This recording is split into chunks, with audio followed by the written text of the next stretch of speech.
الحمد لله وحده والصلاة والسلام على من لا نبي بعده أما بعد قال الله سبحانه وتعالى فاسألوا أهل الذكر إن كنتم لا تعلمون.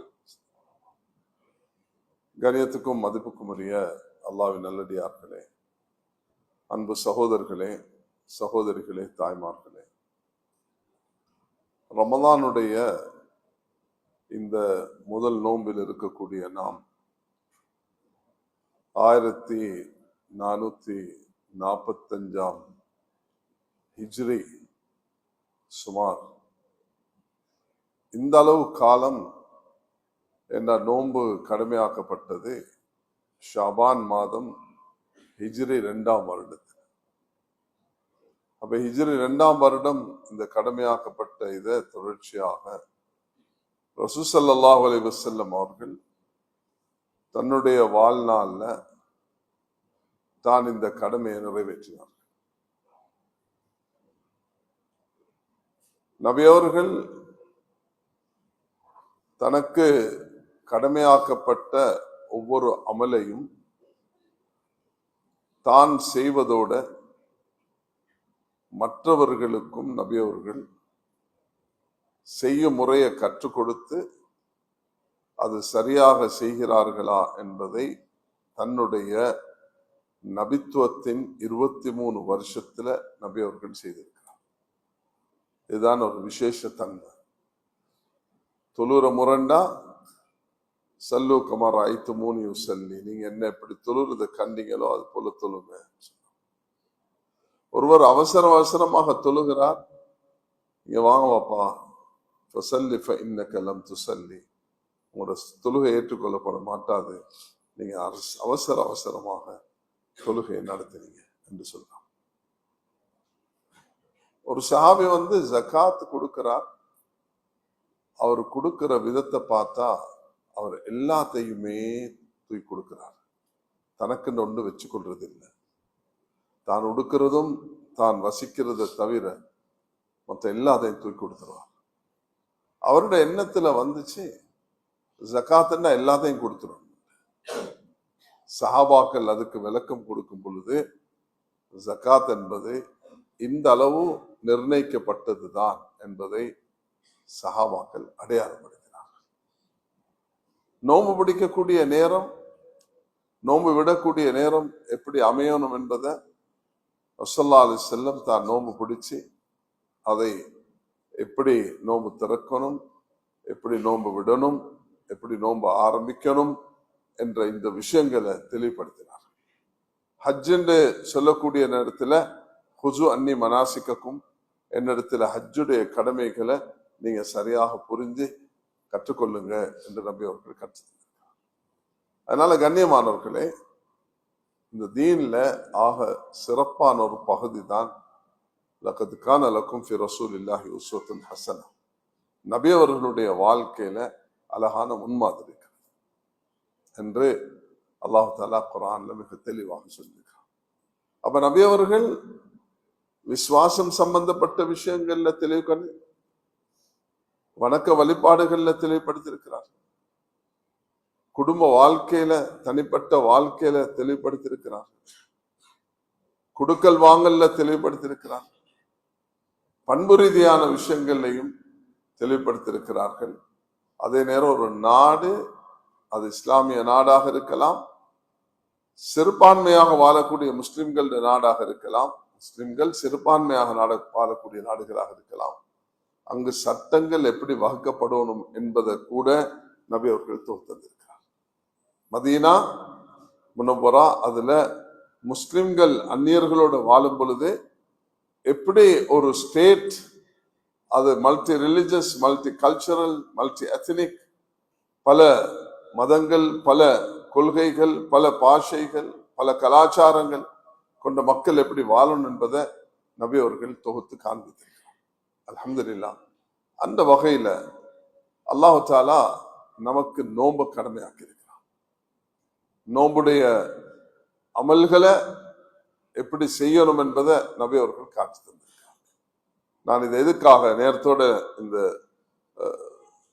தொடர்பை ஏற்படுத்துறதுக்கு முன்பு நான் ஒரு விஷயங்களை சொன்னேன். இறுதி நபியாக வந்த ரசூலுல்லாஹி அலைஹி வஸல்லம் அவர்கள் முன்னே காலத்துல நபிமார்கள் வருவார்கள், ஆனா இப்படி அப்படி இல்லை, நபி முற்றுப்பட்டு விட்டது, இது பிற நபிமார்கள் வரமாட்டார்கள். அதனால அல்லாஹ் எல்லா விஷயங்களையும் எல்லா காலத்துக்கும் பொருத்தமான முறையில நபி அவர்களுடைய வழிகாட்டலை கொடுத்திருக்கிறார். ஒரு விஷயத்துல தெளிவில்லை என்று சொன்னா அதை கேட்கிற விதத்தை குர்ஆன்ல நான் இப்போ ஓதின குர்ஆன் உங்களுக்கு தெரியாத நேரத்துல அதை அறிந்த அல்லாஹ்வுடைய ஞாபகமுள்ள பயபக்தியுள்ள அந்த உலமாக்களிடத்துல கேட்டு தெரிஞ்சு கொள்ளுங்கள் என்று வழிகாட்டு. ஸல்லல்லாஹு அலைஹி வஸல்லம் அவர்கள் பாருங்க, தவாப் செய்தார்கள் ஒட்டகத்துல தவாப் செஞ்சது இன்றைக்கு மாடி கட்டிடமாக, எப்படி இந்த மஸ்ஜிதுல 1 2 என்று 3 மாடி கட்டிடம் இருக்குதோ அதே போலதான் காபத்துல்லாஹ்லயும் இருக்குது.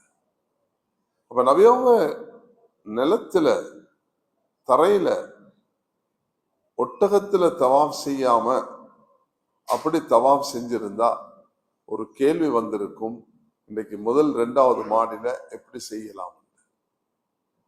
நபியவர்களுடைய கால் கீழே படாம தவாஃபுல் இஃபாதா ஃபர்தான தவாஃப நபியவர்கள் செய்து அதுல பல புரோஷனங்கள், அந்த ஒட்டகம் நபியவர்களை மிக வழிபட்டு எந்த விதமான சிரமம் இல்லாம மக்கள் நபியவங்க என்ன செய்யறாங்கன்னு பார்க்கறதுக்குண்டான வழியையும் அல்லாஹ் அந்த காலம் செய்து. அதே நேரத்துல நபியவர்கள் கால் படாம செஞ்சத்தினால மேலொரு இடத்திலிருந்து செய்யறதுக்கு அனுமதியையும் நபியவர்கள் அங்க விட்டுட்டு போறாங்க. ஹிஜ்ரத் போகக்கூடிய நேரத்துல ஒரு ஆபத்தான கட்டம், ஒரு இடத்துல போய் தஞ்சம் போகணும், பாதுகாப்பான ஒரு இடத்துல இருக்கணும், தன் ஒட்டகங்களை பாதுகாத்து கொள்ளணும். அப்ப அதுக்கு நபியவர்கள் உமர் ரலியல்லாஹு இருந்தாங்க, மற்ற உஸ்மான் ரலியல்லாஹு இருந்தாங்க. அவங்கள எடுக்காம அப்துல்லா இப்னு உரைக்கித் என்று சொல்லக்கூடிய ஒரு சிலை வணங்கக்கூடிய ஒரு முஷ்ரிக்கை தான் வழிகாட்டியாக எடுத்தாங்க, ஒரு கைடாக எடுத்தாங்க, ஒரு செக்யூரிட்டியாக எடுத்தாங்க.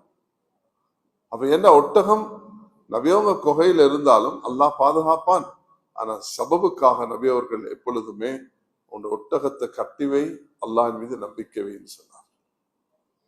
சபபுகளை, காரண காரியங்களை மனிதன் ஒன்றை எடுத்துக்கொள்வது, மீன்ஸ் பயன்படுத்துவது, அது தவக்கலுக்கு அல்லாஹ் மீது நம்பிக்கை வைக்கிறதுக்கு முரணானது அல்ல. நான் எதையுமே பாவிக்க மாட்டேன்னு மனிதனுக்கு சொல்லலாது. மனிதன் அஸ்பாபுகளை, காரண காரியங்களை, அந்த மீன்ஸ தேவைக்கேற்ப பயன்படுத்தணும் என்பதுதான் அது இஸ்லாம் வழிகாட்ட ஒரு முக்கியமான விஷயமா இருக்கு. பாருங்க, இந்த ஒரு அந்நிய மனிதனை இப்படியான ஒரு இக்கட்டான நேரத்துல நபியவங்க பயன்படுத்தினது என்பது அது இன்றைக்கு உம்மத்துக்கு ஒரு பெரிய ஹைரை ஏற்படுத்திருக்கு. சிறுபான்மை நாடுகள்ல வாழக்கூடிய முஸ்லிம்களுக்கு வழிகாட்டியாக இருக்கு. அவன் முஸ்லிம் அல்ல, ஆனா நபி அவர்களுடைய உயிரை பாதுகாக்கிறதுக்கு, பாதுகாப்பு கொடுக்கறதுல மிச்சம் உறுதியான ஒரு மனிதராக அந்த மனிதர் இருந்திருக்கிறார் என்பது மிக தெளிவாகுது. இதே போலதான் ஸல்லல்லாஹு அலைஹி வஸல்லம் வஃபாத் ஆகுவதற்கு முன்பு மதீனா முனவ்வரால ஒரு யகூதி இடத்துல கடன் எடுத்து, அந்த கடனை நான் உனக்கு தர முடியாத பட்சத்துல நீ இந்த கவசத்தை வச்சுக்கோ, இந்த கவசத்தை நீ வித்து அந்த கடனுக்கு பகரமாக எடுத்துக்கொள்ளலாம் என்று நபி அவர்கள் எடுத்தாங்க கடனை. நபி அவங்க மௌத்தாயிட்டாங்க. இப்ப அந்த யூதனுக்கு எந்த பிரச்சனையும் இல்லை, நான் இதை எடுத்துக்கொள்ளலாம் என்ற ஒரு நிலைப்பாடுக்கு வரான். அதனால கியாமத்து வரைக்கும் வரக்கூடிய இந்த தீனை வழிநடத்தக்கூடிய ஒரு நபியாக, இறுதி நபியாக அல்லாஹ் அனுப்பினான். அவர்கள் எல்லா விஷயத்தையும் மிக அழகாக தொகுத்து காட்டியிருக்கிறார்கள். அந்த அடிப்படையில நாங்க இந்த மஸ்ஜிதுல சுமார் இப்ப ஒரு 21 வருஷமாக இந்த தராவியுடைய, இந்த நோம்புடைய இந்த பயான் நிகழ்ச்சி அல்ஹம்துலில்லாஹ் முதல் நாள் இன்றிருந்து ஆரம்பிச்சு இறுதி வரைக்கும் பல உலமாக்களால் செய்யப்படுகிறது. அல்லாஹ் தஆலா இதை ஏற்பாடு செய்து ஸ்தாபித்த பலர் ஹயாத்தோடு இருக்கிறார்கள், சிலர் மௌத்தாகிட்டார்கள். அல்லாஹ் இப்பய நிர்வாகத்துக்கு இதை கண்டினியூ பண்ணக்கூடிய பாக்கியத்தை கொடுத்திருக்கிறான். நாட்டில் உலகத்துல தமிழ் பேசக்கூடிய உறவுகள் எல்லாரும் இதை கேட்கிறார்கள். அல்லாஹ் இதை கொண்டு ஒரு பெரிய புரோஷனத்தை ஏற்படுத்துகிறான். நாங்களும் இந்த மஸ்ஜிதுல மாஷா அல்லாஹ் தொழுகை தொழுதுட்டு இன்றைக்கு பலரும் இங்கே உண்டு கூடி இருக்கிறோம். எங்களுடைய இந்த அமர்வை அல்லாஹ் தஆலா கபூல் செய்வானா. கண்ணியமானவர்களே, நோம்போடு சம்பந்தப்பட்ட சில விஷயங்களை நாங்கள் எடுத்துக்கொள்வோம். மார்க்கத்தோட பொதுவான சில விஷயங்களை தெரிந்து கொள்வோம். இந்த அடிப்படைகளோட இந்த ரமதானை நாங்க கழிப்பதற்கு முயற்சி எடுப்போம் என்பதுதான் என்னுடைய இந்த பேச்சின் சாராம்சம். முதலாவது நான் சொல்ல விரும்பினது என்னன்னா, எப்பொழுதுமே அல்லாஹ் எங்களுக்கு தீன ஷரியத்தை மார்க்கத்தை தரும் பொழுது அது ஒரு சிறப்பான, இன்றைக்கு 1400 வருஷமாக காலங்காலமாக என்னென்ன பிரச்சனைகள் வந்தனவோ அந்த காலத்துக்கு ஏற்ப உலமாக்கள் அதுக்கு தெளிவு கொடுத்திருக்கிறாங்க. அன்றைக்கு நபியவங்க இதுக்கு சொல்லில்ல என்று யாரும் எங்களை கைவிடல. விமானம் ஒன்று பிளைட்ல யாரும் போகல, ஒட்டகத்திலையும் குதிரையிலையும் கழுதையிலையும் தான் பிரயாணம் செஞ்சாங்க. பிளைட்ல போகக்கூடிய நேரத்துல தொழுறது எப்படி என்பதை உலமாக்கள் வழிகாட்டினாங்க. ஒன்று இல்லை என்பதற்காக வேண்டி அது அது அது எங்களுக்கு செய்ய இயலாத நிலைமையை அடைய மாட்டாது. இந்த லவுட் ஸ்பீக்கர், இந்த மைக் சிஸ்டம் ஒன்று இருக்கல்ல. முந்தைய காலத்துல ஒருவர் பேசும் பொழுது மற்றவருக்கு அந்த செய்தியை சத்தமிட்டு முபல்லிகாக எத்தி வைப்பாங்க. அல்லாஹ் தஆலா இன்றைக்கு இது ஒரு லேசாக ஆக்கி இருக்கிறான். அல்ஹம்துலில்லாஹ், இதை நாங்க இன்றைக்கு பயன்படுத்துறோம். கடிகாரங்கள் இருக்கல்ல, இப்படி வச்சு நபியுடைய காலத்துல தொழுகைக்கு எப்படி அடையாளப்படுத்தணும் என்ற முறை ஒன்று இருந்தது. இதுக்கு மாற்று வழியாக அல்லாஹ் தஆலா இதை தந்திருக்கிறான். அது அக்யூரேட்டாக சரியாக அடையாளப்படுத்தி எங்களுக்கு தரப்பட்டிருக்குது. அதனால அதை நாங்க இன்றைக்கு உலகத்துல பயன்படுத்தி கொண்டு வச்ச பார்த்துதான் இன்றைக்கு 12:26 கொழும்புல தான் சொல்கிறோம். ஏனைய இடங்கள்ல வித்தியாசமான டைம் இருக்குது, அது வழிகாட்டி இருக்கிறோம். அல்ஹம்துலில்லாஹ். ஜமியத்துல் உலமாவும் ஹசனியா மதரசா, இந்த இலங்கையில வாழ்ந்த ஒரு பெரிய ஆலிம் அல்லாமா அப்துல் சமத் ரஹ்மத்துல்லாஹி அலைஹி அவர்கள் சுமார் 17-18 வருஷங்கள் 73 89 வரைக்கும் ஜமியத்துல் உலமாவோட தலைவராக இருந்திருக்கிறார்கள். அவர்களுடைய அந்த வழிகாட்டல், அதை நாங்க இந்த காலம் அவர்கள் சொன்ன அந்த வழிகாட்டலுடைய அடிப்படையாக வைத்து ஒரு சில மாற்றங்களுடன் ஹசனியா மதரசாவும் அவர்கள் ஸ்தாபித்த அந்த மதரசா, அதில் இருக்கக்கூடிய உலமாக்கள் ஜமியத்துல் உலமாவும் சேர்ந்து இன்னைக்கு ஒரு புதிய சட்டம் ஒன்று சொல்லியிருக்கிறோம். தரையில நோன்பு பிடிக்கக்கூடிய, நோன்பு நோட்கக்கூடிய, நோன்பு இஃப்தார் செய்யக்கூடிய நேரத்துக்கும் 50வது மாடியில நோன்பு இஃப்தார் செய்யறதுக்கும் டைம் வித்தியாசம் ஒன்று இருக்குது. அதனால அதை பார்த்துக்கோங்க என்ற டைம் உடைய கைட்லைன் ஒன்றை நாங்க கொடுத்திருக்கிறோம். இப்ப காலம் மாறும் பொழுது சந்தர்ப்பம் மாறும். லிப்ட்ல இங்க இருக்கிறாரு, மேல போயிட்டு பார்த்தா இங்க அசான் நடக்குது, ரேடியோல கொழும்புல அசான் சொல்லப்படுது. ஆனா அவர் 50வது 52வது மாடியில போயிட்டு பார்த்தா அவருக்கு சூரியன் தென்படுது.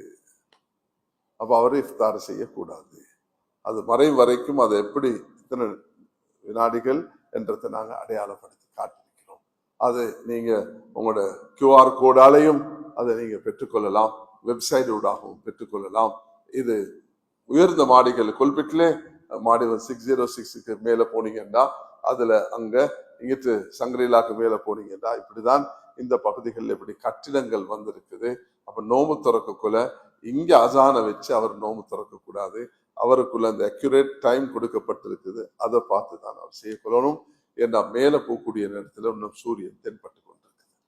இப்படியான விஷயங்கள் பாருங்க, இந்த தீன்ல இதை தான் நான் சொல்கிறேன். இது அல்லாஹ் எவ்வளவு விசாலமாக்கி வச்சிருக்கிறான் ஒரு நோம்புடைய விஷயம். இப்ப இத அப்துல் சமத் ஆலிம் ரஹ்மத்துல்லாஹி அலைஹி அவர்கள் 1970களில் அவர்கள் தொகுத்தார்கள். அது இன்றைக்கு நாங்க 50 வருஷத்துக்கு பிறகு நாங்க அதை பிராக்டிக்கல் சைட்ல பாக்குறோம். அந்த நேரம் இப்படி கட்டிடங்கள் இருக்கல்ல, அந்த நேரம் இதை சொன்னாலும் மக்களுக்கு விளங்காது. இன்றைக்கு கட்டிடம் வந்ததுக்கு பிறகு அந்த விஷயம் தேவைப்படக்குள்ள அதை வழிகாட்டுறோம். அல்ஹம்துலில்லாஹ். மஸ்ஜிதுகள்ல தொங்க வச்சிருக்கிறாங்க. ஹசனியா மதரசால உள்ளவர்கள் அப்படி ஒரு கேலண்டரே அவர்கள் பிரிண்ட் பண்ணி இருக்கிறாங்க. எல்லா ஊருக்கும் 13 சுமாராக ஜோன்களாக நாங்க பிரிச்சிருக்கிறோம். அந்த வித்தியாசங்களை போட்டே ஒரு கேலண்டர் எடுத்திருக்கிறாங்க. அதை எடுத்துக்கொள்வீங்கன்னா அது உங்களுக்கு மிக லேசாக இருக்கும். கனியமான சகோதரர்களே, பெரியார்களே, நான் முதல் கட்டமாக சொல்ல விரும்புறது, காலம் மாறும் பொழுது சில நேரம் சட்டங்கள் மாறும். ஆனா எங்களோட தீன், எங்களோட ஷரியத், எங்களோட இறுதி தூதர் ஸல்லல்லாஹு அலைஹி வஸல்லம் அதுக்கு பிளெக்சிபிலிட்டிய, அதுக்கு இடம்பாட வச்சுட்டு போயிட்டு இருக்கிறாங்க. அதுதான் என்ன முதலாவது நான் உங்களுக்கு சொல்ல விரும்புகிறது. அதனால எந்த ஒரு விஷயத்திலையும் இன்னல்லதீன காலு ரப்பனல்லாஹ் சும்ம இஸ்தகாமு, அல்லாஹ்வுட தீனை ஏற்றுக்கொண்டதுக்கு பிறகு இஸ்திகாமத்தாக உறுதியாக இருந்து நாங்க செயல்படணும். இரண்டாவது, இன்னமல் மினூன் அல்லதீன ஆமனு பில்லாஹி வ ரசூலி சும்ம லம் யர்தாபு வஜாஹது பி அம்வாலிஹிம் வ அன்ஃபுஸிஹிம் ஃபீ ஸபீலில்லாஹ் உலாயிக ஹுமுஸ் ஸாதிகூன். யார் உண்மையாளர்கள் என்று அல்லாஹ் சொல்கிறான்.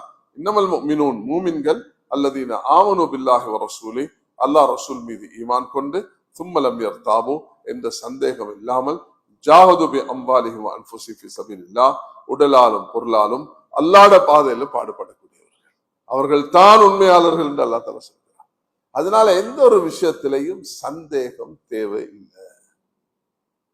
முதலாவது, நான் இதை முதல் நிகழ்ச்சி செய்யறதுனால எல்லா விஷயங்களையும் நான் சட்டங்களை நோம்பு மட்டும் பேச போனேன்டா சில அடிப்படையான விஷயங்களை நான் சொல்றது போல இருக்க மாட்டாது. அதனால நான் அந்த விஷயங்களை சொல்லிட்டு ரமதானுடைய விஷயத்தை வருகிறேன். உதாரணமாக உங்களுக்கு இந்த காலங்கள்ல ஏனைய காலங்களை விட கூடுதலான மசாயில்கள் தேவைப்படும். அது வித்தியாசமான ஒரு அமல் நோம்பு, வருஷத்துல ஒரு முறை. அல்ஹம்துலில்லாஹ் சில மனிதர்கள் திங்கள் வியாழன் ஒவ்வொரு மாசமும் நோம்பு பிடிக்கிறது நபி அவங்களுடைய சுன்னத்து. பிற 13, 14, 15 ஐயாமுல் பீத் என்று சொல்லக்கூடிய அந்த அந்த காலத்துல அவர்கள் நோம்பு பிடிக்கிறார்கள். இது 13, 14, 15 புறைகள்லையும் திங்கள் வியாழன். ஆனா அதிகமானவர்களுக்கு நோன்பு பிடிக்கக்கூடிய சந்தர்ப்பம் வாரது இந்த ரமதான்ல தான். சிலர் அல்ஹம்துலில்லாஹ் 6 நோன்பையும் பிடிப்பார்கள். இப்படியாக அல்லாஹ் தஆலா சிலர் நசீப் தந்திருக்கிறார். இப்ப இதுல அன்றாட சட்டங்கள் வருது. இப்ப ஜமியத்துல் உலமாக்கு பொதுவாக 25 இருந்து 50 கால் டெய்லி வரும் என்று சொன்னா, இது ரமதான்ல அந்த காலுடைய எண்ணிக்கை 100ஆக மாறுது. அப்ப அதுக்கு நாங்க ஹாட்லைன் வைத்து மக்களுடைய தேவைக்காக அல்ஹம்துலில்லாஹ் சும்மா அல்ஹம்துலில்லாஹ் இன்னைக்கு பல வருட காலமாக 3-4 உலமாக்கள் உட்கார்ந்து தேவையான மசாயில்களை வழிகாட்டி கொண்டிருக்கிறோம். இன்றைக்கு ஒரு கேள்வி வருது, டிஜிட்டல் வேர்ல்ட்ல உங்களுக்கு சில விஷயங்களை ரெக்கார்ட் பண்ணி கொடுக்கலாம். அல்ஹம்துலில்லாஹ் அதையும் நாங்க யோசிச்சு கொண்டிருக்கிறோம். மனித வளங்களை குறைச்சு கொண்டு எப்படி இந்த விஷயத்தையும் அக்யூரேட்டாக சரியாக பிழை இல்லாம எப்படி அந்த வழிகாட்டல கொடுக்கலாம் என்ற அந்த விஷயத்தை அந்த டெலிபோன் நம்பர் இன்ஷா அல்லாஹ் தஆலா என்ற பயானுக்கு பிறகு இவர்கள் தருவார்கள். சகோதரர் ரீசா அவர்கள் அதை நீங்க பதிவு செஞ்சு கொண்டு ஃபஸ்அலு அஹ்ல திக்ரி, நான் ஓதின குர்ஆனுடைய ஆயத்து, உங்களுக்கு தேவையானவைகளை கேளுங்க. அதை விமர்சிக்கவும் சர்ச்சையாக்கவும் கூகுள்ல எடுத்து போடவும் வாட்ஸ்அப்கள்ல வீணாக ஷேர் பண்ணவும் இன்னொருடைய அனுமதி இல்லாம ரெக்கார்டிங் பண்ணவும் இந்த ஃபசாதுகளுக்காக வேண்டிய லா துஃப்ஸிது ஃபில் அர்தி பஅத இஸ்லாஹிஹா, துனியால அமைதியாக இருக்கக்கூடிய நேரத்துல ஃபசாதுகளை உண்டாக்காதீங்க என்று அல்லாஹ் தஆலா சொல்லியிருக்கிறான். அதனால இந்த நியாமத்துகளை சரிவர பயன்படுத்தி நாங்க இந்த ரமதானை அடைந்து கொள்ளணும். ஒன்னாவது விஷயம், மார்க்க சம்பந்தமான விஷயங்களை கேட்டு தெரிஞ்சு கொள்ளணும்.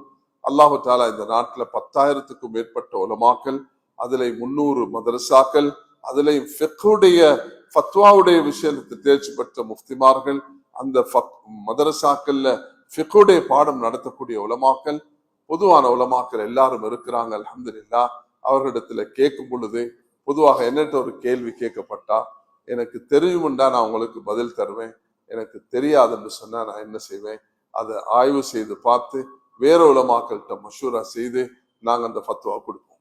எங்கட அந்த ஹாட்லைன் டெஸ்க்லையும் இருக்கக்கூடிய உலமாக்களுக்கு நாங்க கொடுத்திருக்கக்கூடிய கைட்லைன் இதுதான். உங்களுக்கு தெரிஞ்சா உடனே பதில் கொடுங்க, தெரியாட்டி அவங்களோட நம்பரை நோட் பண்ணிக்கோங்க, நோட் பண்ணி கொண்டு அவங்களுக்கு சொல்லுங்க. இன்ஷா அல்லாஹ் தஆலா நாங்க உங்களுக்கு இதை ரிப்ளை பண்ணுவோம். எங்களுக்கு நீங்க எல்லாரும் துஆ செய்யணும், உதவியும் செய்யணும், எங்களுக்கு துணையாகவும் இருக்கணும். நாங்க அடுத்த வருஷம், இன்றைக்கு காலையில நான் ஒரு மெசேஜ் ஒன்று படிச்சேன், ஃபத்வால வந்துருந்துச்சு, ஒரு கேள்வி ஒன்று. அந்த பெண்மணி சொல்றாங்க, எனக்கு இப்படி சில விஷயங்கள் கேட்டுக்கொள்ளணும், எனக்கு டெலிபோன்ல பேசுறது கொஞ்சம் கஷ்டமா இருக்குது, எனக்கு இமெயில் ஊடாக நீங்க இதை தந்தீங்கன்னா நல்லா இருக்கும்னு கேட்கிறான். அப்ப எங்கட ஹாட்லைன் இருக்கக்கூடியது அல்ஹம்துலில்லாஹ் இவ்வளவு காலமாக 10-15 வருஷமாக நாங்க இதை செஞ்சு வருகிறோம். ஆண்கள் தான் இருக்கிறாங்க, பெண்கள் இல்லை. இப்ப நாங்க அடுத்த கட்டத்துக்கு நகர போறோம். இன்ஷா அல்லாஹ் தஆலா பெண்களையும் ஹாட்லைன்ல வைக்க போறோம். அப்ப பெண்களுக்கு தேவையான மசாயில்களை பெண்களூடாக கேட்டுக்கொள்ளலாம். அதுக்குண்டான ஏற்பாடு ப்ரொசஸ்ல நாங்க இருக்கிறோம். எங்களுக்கு உதவியும் செய்யுங்க, துவாவும் செய்யுங்க. அப்படியான உலமாக்கள் பெண்கள் கணவன் மனைவியாக இருக்கக்குள்ள அது எங்களுக்கு சரியான லேசாக இருக்கும். ஒரு கணவனும் ஆலிம், ஒரு மனைவியும் ஆலிமாக இருக்கக்குள்ள அவங்க 2 பேரும் அந்த ஹாட்லைன்ல உட்காருவாங்கன்னு சொன்னா அதுல எங்களுக்கு சரியான லேச ஏற்படுத்தும் என்பதற்காக வேண்டி அந்த விஷயத்தை நாங்க இப்ப இன்டர்வியூ கால் பண்ணி அதை செய்து கொண்டிருக்கிறோம். இன்ஷா அல்லாஹ் எதிர்காலத்துல அந்த விஷயத்தை நாங்க செய்து தருவோம். கண்ணியமான உலமாக்களே, அல்லாஹுடைய நல்லடியார்களே, சகோதரிகளே, தாய்மார்களே, மார்க்கத்தை கேட்டு படிச்சு கொள்றது என்பது அது ஆக முக்கியமான ஒரு விஷயம். நான் எப்பொழுதும் அடிக்கடி இதை ஞாபகப்படுத்துறது உண்டு. ஒரு சஹாபி கல்யாணம் முடிச்சுட்டு தன் மனைவி கிட்ட போறாரு. ஒரு வயோதிப பெண்மணி சொல்றாங்க, மகனே, உனக்கும் நீ இந்த முடிச்சிருக்கக்கூடிய கல்யாணம் நடந்திருக்கக்கூடிய இந்த பெண்ணுக்கும் நான் 2 பேருக்கும் அட் அ டைம் பால் கொடுத்திருக்கிறேன். நீ பிறந்தது வேற தாய் தந்தை இருக்கு, அவ பிறந்தது வேற தாய் தந்தை இருக்கு. எப்படி ஹலீமா சஅதியா ரலியல்லாஹு அன்ஹா நபி அவர்களுக்கு பால் ஊட்டினார்களோ, சுவைபியா என்ற அபு லஹபுடைய அந்த அடிமை பெண் நபி அவர்களுக்கு பால் ஊற்றினது போல ஹம்சா ரலியல்லாஹு அவர்களுக்கும் பால் ஊட்டினார்களோ, அரபுலகத்தில் இந்த கலாச்சாரம் இருக்குது, எங்கட நாட்டிலையும் இருக்குது. சிலர் பல நோயின் காரணத்தினால, சிலர் அந்த உறவை ஏற்படுத்தி கொள்ளணும் என்பதற்காக வேண்டி, மகரமான அந்த உறவை ஏற்படுத்தி கொள்வதற்காக, சிலர் ஒரு நெருக்கடியான நேரத்துல ஒரு மையத்து வீட்டுல, ஒரு கல்யாண வீட்டுல அங்கனைக்கு ஒரு புல்ல கத்தி கதறி கொண்டிருக்குது, அந்த நேரத்துல ஒரு உதவிக்காகவும் பால் ஊட்டுவது உண்டு. இது எங்கட நாட்டுடைய கலாச்சாரத்தில் இருக்குது. இது நபி அவர்களுடைய காலத்துல நடந்து வந்த ஒரு நடைமுறை. கண்ணியமானவர்களே, அப்படி வரும் பொழுது அது மகனை போல ஆகிவிடுகிறார்கள். உடன் பிறந்த சகோதரியும் பால்குடி சகோதரரும் மகரமாகி விடுகிறார்கள். இப்ப இந்த சஹாபி உக்பத் பின் ஹாரிஸ் அவர்களுக்கு இது கேட்டொன்னு வாரி போட்டுருச்சு. நான் என்ன செய்யறது என்று ஓடினார் மதீனாக்கு. மதீனா ஓடுறது இது ரேஸ் ஓடுற மாதிரி 2 நாள்ல போகலுமா, 11-12 நாள் எடுத்துச்சு அவருக்கு அங்க போறதுக்கு. போயிட்டு நபி அவர்கள்ட்ட, யார சொல்லலாம், நான் கல்யாணம் முடிச்சேன், ஒரு தாய் இப்படி சொன்னாங்க, நான் என்ன செய்ய யார சொல்லலாம். நபி அவர்கள் ஒரு வார்த்தை பாவிச்சாங்க. இமாம் புகார் ரஹ்மத்துல்லாஹி அவர்கள் சஹீல் புகாரில இந்த ஹதீஸை பதிவு செய்யறாங்க. 2-3 இடங்கள்ல பதிவு செய்திருக்கிறாங்க. கைஃப வகது கீல், என்னுடைய அன்பு சகோதரர், நண்பர், என்னுடைய சஹாபி தோழர் அவர்களே, இப்படி சொல்லப்பட்டதுக்கு பிறகு நீங்க 2 பேரும் வாழ்றது பொருத்தமில்லை, ஃபாரிகஹா, அவரை விட்டு பிரிஞ்சிருங்கன்னு சொன்னார். நபி ஸல்லல்லாஹு அலைஹி வஸல்லம் பிரிந்து விடுங்க. இதை இமாம் அஹ்மது இப்னு ஹம்பல் ரஹ்மத்துல்லாஹி அவர்கள் இதை பேணுதலுக்காக என்று சொல்கிறார்கள். இமாம் ஷாஃபி ரஹ்மத்துல்லாஹி அவர்கள் இது சட்டமாக எடுக்கிறார்கள். இந்த அடிப்படையை வைத்து இமாம் ஷாஃபி ரஹ்மத்துல்லாஹி அவர்கள் இந்த விஷயத்துல ஒரு சட்டம் வகுக்கிறார்கள். ஒரு பெண் ஒரு பிள்ளைக்கு பால் கொடுத்து, அந்த பிள்ளைக்கு பால் கொடுத்ததுன்றது உறுதிப்படுறதுல சந்தேகம் இருந்தா 4 பெண் சாட்சிகள் வந்தால்தான் அது நிரூபணமாகும் என்று இமாம் ஷாஃபி ரஹ்மத்துல்லாஹி அவர்கள் இந்த சட்டத்தை சொல்லியிருக்கிறார்கள். அதனால கண்ணியமானவர்களே, நாங்க இன்றைக்கு அல்ஹம்துலில்லாஹ் முதல் நோம்புல இருக்கிறோம். எங்களுக்கு சில நோம்பு சம்பந்தப்பட்ட சில தெளிவுகளை நாங்க பெற்றுக்கொள்ளணும் என்றது எங்களுக்கு ஒரு முக்கியமான விஷயம். 1வது பாருங்க, தராவியுடைய தொழுகையில எப்பொழுதுமே இமாம்கள் நோம்புடைய நீயத்தை சொல்லி கொடுப்பாங்க. காரணம் என்னன்னு சொன்னா, இமாம் ஷாஃபி ரஹ்மத்துல்லாஹி அவர்கள் ஒவ்வொரு இரவிலும் நோம்புடைய நீயத்தை வைக்கணும்னு சொன்னார். ஹதீஸ்ல வந்திருக்குது, யார் நோம்புடைய நீயத்து வைக்கலையோ அது அவருடைய நோம்பு ஏற்றுக்கொள்ளப்பட மாட்டார் என்றதுதான் இந்த ஹதீஸ். அப்ப ஒவ்வொரு இரவும் இந்த நோம்பு, இன்றைக்கு நாங்க இரவு நேற்று வச்சுட்டோம், அப்ப இந்த 2வது நோம்புக்கும் வைக்கணும். அப்ப தராவி தொழுகைக்கு பிறகு நோம்பு நீயத்து வைக்கப்பட்டால் இடையில சாப்பிடுவோம், குடிப்போம், அது பிரச்சனை இல்லை. ஏன்னா மகரிபுக்கு பிறகு எங்களுடைய அந்த நாள் ஆரம்பமாகுது. இரவு நோம்பு வச்சுட்டு நீயத்து வச்சுட்டோம் இரவுல தராவிக்கு பிறகு. அப்ப நாங்க சஹருடைய நேரத்துல நீயத்து வைக்காட்டியும் தராவியில பிறகு வச்சுட்டா செல்லுபடி ஆகும். ஷாஃபி மதஹபின் படி ஒவ்வொரு இரவும் நோம்பு வைக்காட்டி, நீயத்து வைக்காட்டி, ஒரு நாள் நீயத்தை மறந்தா அவரு நோம்ப கலா செய்ய வேண்டி வரும். இது ஒரு கஷ்டமான காரியம், அப்படிதானே? சில நேரம் மறந்துடுவோம், நீயத்து வைக்கல, அப்ப நோம்பு கலா செய்ய வேண்டி வருமே என்பதற்காக வேண்டி எங்களுடைய ஷாஃபியுடைய பிற்காலத்து இமாம்கள் ஒரு லேச சொல்லி தந்திருக்கிறாங்க. இது ரெண்டையும் நாங்க நடைமுறைப்படுத்தோம். ஒன்னாவது என்ன சொல்லி தந்திருக்கிறாங்கன்னா, இமாம் ஷாஃபியுடைய உஸ்தாத் தான் இமாம் மாலிக் ரஹ்மத்துல்லாஹி, மதீனத்துல வாழ்ந்த ஒரு பெரிய இமாம். இமாம் ஷாஃபி ரஹ்மத்துல்லாஹோட தாய் அவங்க விதவி ஆகிட்டாங்க, கணவன் மௌத்தாகி. இந்த குழந்தையை இமாம் ஷாஃபி எடுத்துக்கொண்டு மதீனாக்கு தன்னை 8-10 வயசுல போனாங்க. மதீனா முனவரால இமாம் ஷாஃபி ரஹ்மத்துல்லாஹி அவர்கள் பாடம் எடுக்கிறாங்க இமாம் மாலிக். இமாம் மாலிக் ஹரத்துல உட்கார்ந்து மதீனா முனவராவுடைய அந்த மஸ்ஜித்ல இருந்து பாடம் நடத்துவாங்க. அதுல இமாம் ஷாஃபி போயிட்டு உட்கார்ந்து இமாம் மாலிக் அவர்களால் தொகுக்கப்பட்ட ஹதீஸ்கள் எல்லாம் மரணம் செஞ்சாங்க. அப்ப இமாம் மாலிக் இமாம் ஷாஃபியை பார்த்து சொல்றாங்க, இன்னி அராஃபி கல்பிக்க நூரன் ஃபலா துத்ஃபி பிதுல்மத்தில் மாசியா. நான் உண்ட உள்ளத்துல ஒரு ஒளியை பார்க்கிறேன், நீ பாவத்தை கொண்டு இதை போக்கி விடாதேன்னு சொன்னார். சுப்ஹானல்லாஹ். அப்ப அந்த உஸ்தாத் இமாம் மாலிக்குடைய கருத்து என்னன்னா, 30 நாளைக்கு ஒருவர் நோம்புக்கு நியத்து வச்சுட்டா, தப்பி தவறி இடையில நியத்து மறந்தாலும் கலா செய்ய தேவைப்படாது. மனைவியை தொட்டா ஷாஃபி மதபின் படி உது முறியும். உம்ராக்கெல்லாம் போகக்கூடிய நேரத்துல ஹனஃபி மதபுடைய அந்த சட்டத்தை ஃபாலோ பண்றது எங்களோட ஒரு பழக்கம் ஒன்று இருக்குது. அத போல இந்த நோம்புடைய விஷயத்துல ஒவ்வொருவரும் ஒவ்வொரு இரவும் கட்டாயமாக வைக்கணும் என்பதுதான் ஷாஃபி இமாமுடைய நிலைப்பாடு. அது ஹதீஸும் அப்படிதான் வந்திருக்குது. இருந்தாலும் ஒரு லேசுக்காக வேண்டி இந்த 30 நியத்தையும் இன்றைக்கே இந்த அமர்ந்த இடத்திலே நாங்க வச்சுட்டா, இன்ஷா அல்லாஹ் வரக்கூடிய 30 நோம்பையும் நான் பிடிக்க போகிறேன் என்று தப்பி தவறி அந்த இரவு தராவி தொழுகிறதுக்கு முந்தைய ஒரு 20 ரக்காத் தொழுதுட்டு வித்தருக்கு முதல் எழுப்பி போயிட்டோம். மறுவா எனக்கு நியத்து கிடைக்க சந்தர்ப்பம் கிடைக்கல, ஒரு நாள் சஹருக்கு எழும்பவே இல்லை, அப்ப நோம்பு பிடிக்கிறேன் சஹர் செய்யாம, அதுக்கு அனுமதி இருக்குது, அப்ப நியத்து வைக்கலையே என்ற பிரச்சனை வரமாட்டாது. அல்லாஹு தாலா இவ்வளவு லேச தந்திருக்கிறான். இந்த லேச நான் கொஞ்சம் விரிவாக சொல்ல, மக்கள் பிழையாக விளங்கி கொள்ளக்கூடாது என்பதற்காக தான் இதை நான் இவ்வளவு விரிவாக சொல்கிறேன்.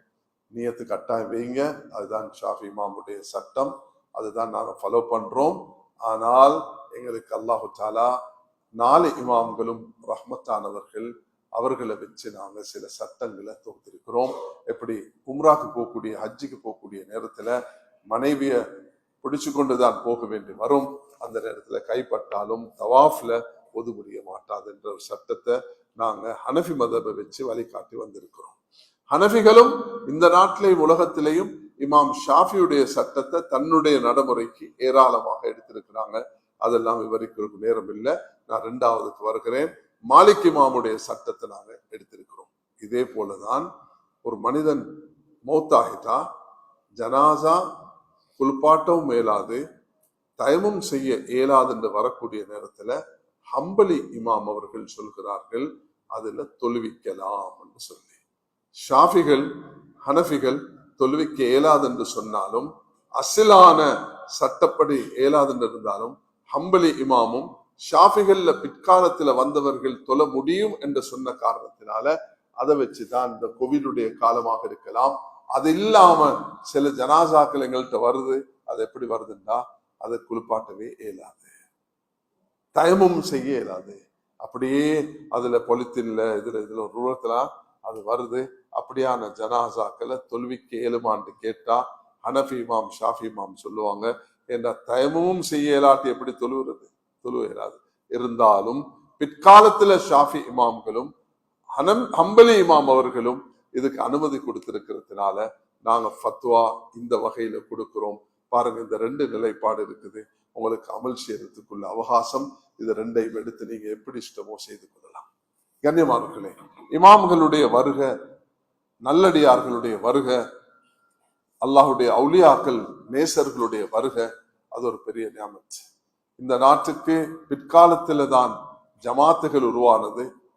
முற்காலத்துல காதரியா, நக்ஷபந்தியா, அலவியா, முஸ்தபவியா, சிஸ்தியா போன்ற தரீகாவை சேர்ந்தவர்கள் பல சேவைகளை செய்திருக்கிறார்கள்.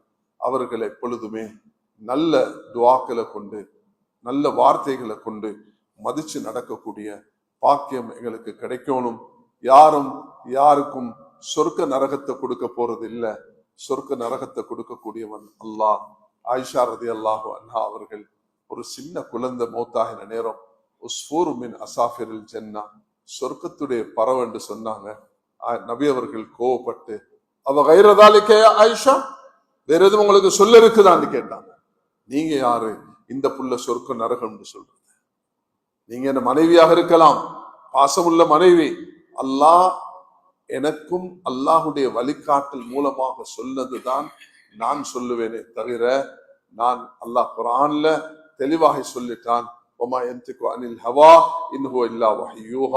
தன்னுடைய மனைவிச்சப்படி நபி அவர்கள் பேச மாட்டார்கள், அவர்கள் வஹியாகத்தான் இருக்கும் என்பதுதான் குர்ஆன் மிக தெளிவாக இருக்கிறது.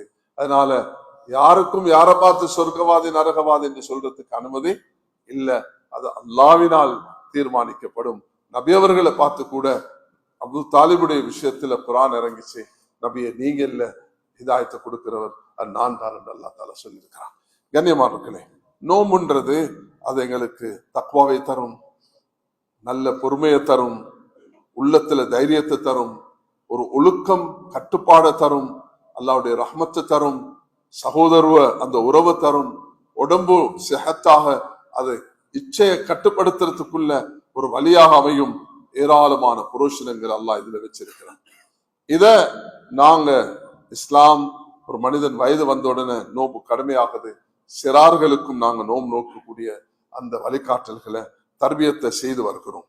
சஹருடைய நேரம் அதனுடைய கொழும்பை பொறுத்த வகையில 5-9 நாள் குறைஞ்சு கொண்டே வரும்.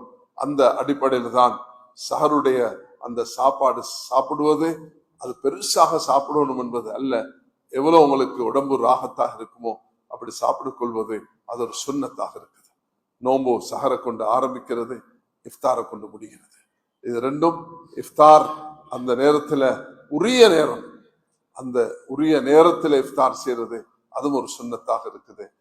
வாகனத்துல இருந்தாலும் ஒரு சொட்டு தண்ணீரை ஒரு ஈச்சப்பழத்தை வச்சு கொண்டு சாப்பிட்டுக் கொள்வது அதாக முக்கியம். நியத்து வைப்பதும், நாங்க நோம்ப முறிக்கக்கூடிய காரியங்கள்ல இருந்து 45 தானே வாப்பா, இப்ப டைம் இருக்குது, 15 நிமிஷம் இருக்குது, நீங்க கூட டைம் எடுக்காதீங்க, எனக்கு தாங்க டைம். அல்லாஹ் கைராக்கட்டும். நியத்தை வச்சுக்கொள்ளணும், அதை பத்தி நான் விபரம் சொல்லிட்டேன். அதே நேரத்துல நோம்பு முறிக்கக்கூடிய காரியங்கள் காது வழியாக, இந்த துவாரங்கள் வாய் வழியாக, மூக்கு வழியாக, மனிதன் முன்பின் துவாரங்கள் வழியாக ஏதையோ உள்வாங்கிறது.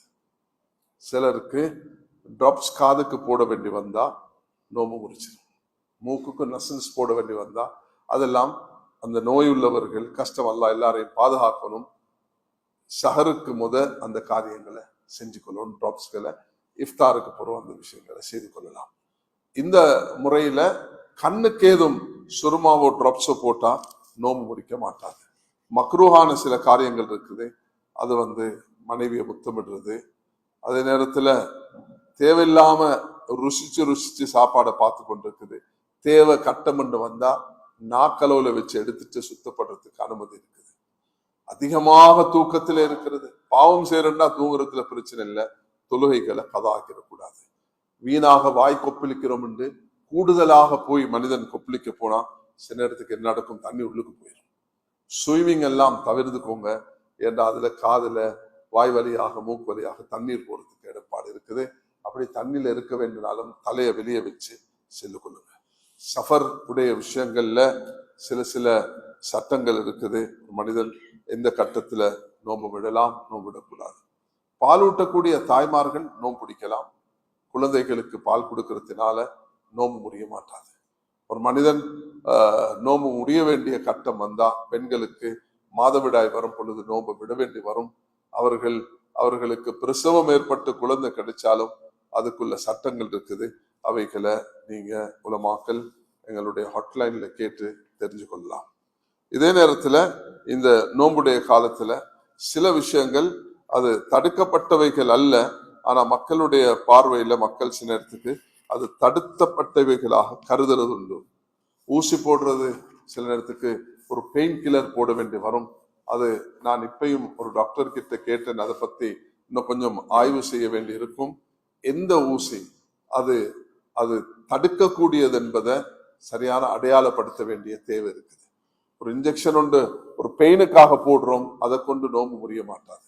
ஒரு இன்சுலின், பொதுவாக யாரும் இன்சுலின் நோம்பு காலத்துல பாவிக்கிறது இல்லை, அதுல ட்ரப் ஆகிரும், அப்படி யாரும் போடுறது இல்லை. அது இல்லாம இந்த விட்டமினுக்காக வேண்டி ஒரு நோம்பு அது செலைன்வன் ஏத்தினா அது நோம்பு செல்லுபடியாகமாது. நகம் முடி வெட்டுறதுல நோம்பு முடிய மாட்டாது. நான் சொல்றது நோம்பு முடியாத காரியம். தலைக்கு எண்ணெய் வைக்கிறதுனால நோம்பு முடிய மாட்டாது. தாய் பிள்ளைக்கு பாலூற்றுறதுனால் நோம்பு முடிய மாட்டாது. எச்சை வேணுமுண்டு சேர்த்து முழுங்கிறது இல்ல, உள்ள வச்ச எல்லாம் துப்பி துப்பி போய் ரோட்ல, அது தேவையில்லை. இயற்கையாக உள்ளது போய்கொண்டு இருக்கும், அதுல ஒரு பிரச்சனை இருக்க மாட்டாது.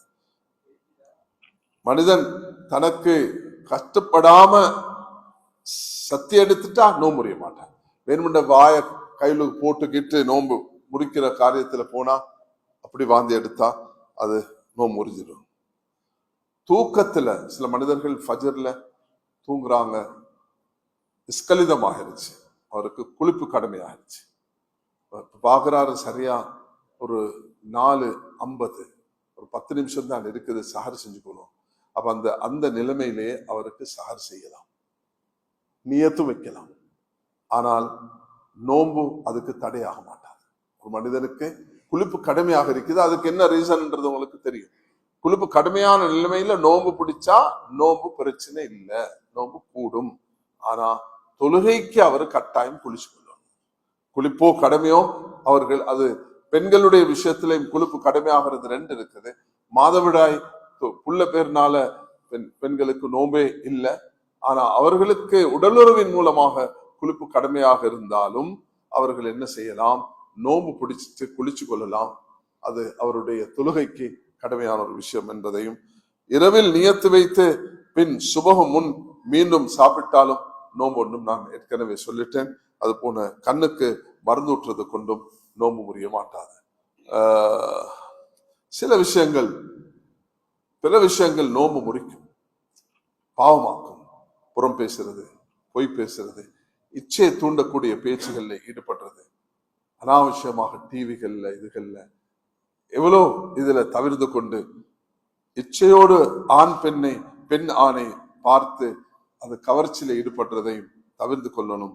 கண், காது, நாவு வலி, அஃபம், கை, கால் ஆகிய சகல உறுப்புகளையும் ஹராத்தை விட்டு பாதுகாத்துக் கொள்றது ஆக முக்கியமான சில அமல்கள். கண்ணியமானவர்களே, அல்லாஹு தாலா எமக்கு இந்த ரமதானை தந்திருக்கிறான். இந்த ரமதான்ல ஏராளமான விஷயங்களை எங்களுக்கு அல்லாஹ் வழிகாட்டிருக்கிறான். உலமாக்கள் மாஷா அல்லாஹ் ஜுமாவினூடாக, இரவு பயான்களூடாக, பெண்களுக்கு பல நிகழ்ச்சிகள் செய்வதனூடாக, தாய்மார்கள் சகோதரிகளுக்கு நான் ஒரு சில விஷயங்களை சொல்லிட்டு முடிக்க விரும்புகிறேன். அல்லாஹ் தாலா உலகத்துல தாய்மார்கள் என்ற ஒரு பாக்கியத்தை எங்களுக்கு தந்திருக்கிறார். சகோதரிகளாக, மனைவிகளாக, தாய்மார்களாக, அவர்கள் சாட்சி மாமிகளாக, மஹரம் அல்லாத, அல்லாஹ் நபியவர்களுடைய தீனுக்கு உதவியாக கொண்டது ஹதீஜா ரலியல்லாஹு அன்ஹா, முதல் உயிரை கொடுத்தது சுமையா ரலியல்லாஹு அன்ஹா. சகோதரிகளே, தாய்மார்களே, நீங்க ஒரு செல்வம், ஒரு பாக்கியம். அல்லாஹ் சூரத்து மரியம் என்றத, சூரத்து நிசா என்பதை உங்களுக்கு அல்லாஹ் தாலா ஒரு பெரிய பெருமையாக அல்லாஹ் தாலா வச்சிருக்கிறான். நபிமார்களை பெற்றெடுத்த பெருமை உங்களுக்கு தான் இருக்கிறது. அதனால உங்களுடைய தர்பியத், உங்களுடைய நேரம் வெறுமனே சமையல்லையும் சாப்பாடு ருசி பார்க்கறதுலையும் பஜார்ல ஷாப்பிங் செய்யறதுலையும் நேரம் போகாம அதெல்லாம் நீங்க கட்டாயம் செய்யதான் வேணும். செய்வீங்க, முறையாக நேரத்தை குறைச்சு கொண்டு உங்களோட நேரத்தை குர்ஆன் ஓதல்லையும், வீட்டுல குழந்தைகளுக்கு தர்பியத்திலையும், நல்ல விஷயங்கள்ல பேசுறதுலையும், நல்ல ரியாது சாலிஹீன் போன்ற கிரந்தங்கள்ல வாசிக்கிறதையும், அம்ம ஜூஸ் அது உங்களுடைய பிடிஎஃப்பும் எடுக்கலாம். குறைஞ்சது அம்ம ஜூஸ தர்ஜுமாவோட வாசிக்கிறதுக்கு ஜமியத்துல்லமா சூரத்துல் பக்கரா 5 ஜூஸ்களை தமிழ்ல மொழிபெயர்த்திருக்கிறோம். அழகாக அது பிடிஎஃப்ல உங்களுக்கு எடுத்துக்கொள்ளலாம். வெப்சைட்டுக்கு போனா அம்ம ஜூஸ் கடைசி 30வது ஜூஸையும் நாங்கள் மொழிபெயர்த்து தஃசீரோட வெளியிட்டிருக்கிறோம். அது இன்ஷா அல்லாஹ் விநியோகிச்சு கொண்டு இருக்கிறோம். சிலது பிரிண்ட் பண்ணி இந்த நாட்டுக்கு இன்னும் விநியோகிக்கிறதுக்கு ஆயத்தமாக இருக்கிறோம். தயவு செய்து இந்த விஷயங்கள்ல ஈடுபடுங்க. சுனாமியில பாதிக்கப்பட்ட மக்கள், இந்த நாட்டுல அகதிகளாக வெளியேற்றப்பட்ட மன்னார் யாழ்ப்பாணத்திலிருந்து வெளியேற்றப்பட்ட மக்கள், தித்வால பாதிக்கப்பட்ட மக்கள், இன்னும் யாரெல்லாம் பலஸ்தீன்ல மற்ற பகுதியில ஷஹீதானார்களோ, அல்லாஹு தாலா உலகத்துல யாருக்கெல்லாம் சோதனை ஏற்பட்டதோ எல்லோருக்கும் நாங்க துவா செய்வோம். எங்களுடைய நோம்புடைய நேரம், இஃப்தாருடைய நேரம். அதை நான் கடைசி ஜும்மாலையும் சொன்னேன் சகோதரர் ரிசா, நான் அதை வெளிப்படுத்தினேன். என்னண்டா, சகவாழ்வு கட்டாயம். ஆனா சகவாழ்வுன்றது கரையிறதும் அல்ல, பிரிஞ்சு போறதும் அல்ல. சகவாழ்வு ஒரு வரையறை ஒன்று இருக்குது. தயவு செய்து அல்லாஹ்வுக்காக வேண்டிக் கொள்கிறேன், இந்த நோம்புடைய இஃப்தாருடைய நேரத்துல எல்லாரையும் கூட்டிக் கொண்டு சகவாழ்வு செய்யாதீங்க. அது தனி நேரம் எடுங்க. இந்த பாருங்க, சனிக்கிழமை, ஞாயிற்றுக்கிழமை பகல் நேரம் 10 to 12 இப்படியான நேரங்கள்ல செய்ய, மக்களை கூப்பிடுங்க, விளங்க வைங்க. மஸ்ஜித் ஓபன், மஸ்ஜித் மதரசா, இந்த விஷயங்களை செய்யுங்க. வீடுகள்ல போயிட்டு ஒரு ஹோட்டல்ல உட்கார்ந்து அவர்களோட கலந்துரையாடுங்க. எந்த காரணத்தை கொண்டு மஸ்ஜிதுக்கு கொண்டு வரக்கூடிய நேரத்துல அந்த ஒழுக்கங்களை, மஸ்ஜிதுடைய கண்ணியத்தை நாங்க எப்படி பேணுறோமோ அவர்களும் அதை பேணணும். அதுக்குரிய மார்க்க சட்ட திட்டங்களை விளங்கி செயல்படுமாறு வேண்டிக் கொண்டு, நாங்கள் எல்லாரும் ஒற்றுமையாக ஒன்றுபட்டு, எல்லா அமைப்புகளும் எல்லா தலைவர்களும் ஒன்றுபட்டு பயணிக்க வேண்டும். இந்த நாட்டுல ஒரு நல்ல சுயச்சமான நிலைமை வரணும், உலகத்துக்கு நிம்மதி வரணும்னு எல்லாரும் துஆ செய்யுமா வேண்டிக் கொண்டு, எனக்கு இந்த சந்தர்ப்பத்தை தந்த இந்த மஸ்ஜித் நிர்வாகிகள், அல்லாஹ் தஆலா இதுக்கு SLBC அன்றிலிருந்து 21 வருஷமாக இந்த பயணத்தை கொல்லுப்பட்டி மஸ்ஜிதோடு சேர்ந்து சிறப்பாக செய்து கொண்டிருக்கிறார்கள். அதுல சகோதரர் ரிசா அவர்கள் மாஷா அல்லாஹ் எப்பொழுதுமே எங்களுக்கு உதவியாக இருந்து வழிகாட்டி எங்களுக்கு இந்த பயணத்தை செய்யக்கூடிய, அதில் இருக்கக்கூடிய டைரக்டர்ஸ், அதில் இருக்கக்கூடிய பொறுப்பாளர்கள் எல்லோருக்குமாக துஆ செய்கிறோம். அதுக்கு உதவியாக இருக்கக்கூடிய எல்லாருக்கும், உதவி செய்யக்கூடிய எல்லாருக்கும், இங்க வந்திருக்கக்கூடிய அல்லாஹ் எல்லாருக்கும் கைர பரக்கத்தை, ஆஃபியத்தை, மஃபிரத்தை, நரக விடுதலை தருவானாக. வாஹிர் தஅவானா அல்ஹம்துலில்லாஹி ரப்பில் ஆலமீன். வஸ்ஸலாமு அலைக்கும் வரஹ்மத்துல்லாஹி வபரகாத்துஹு.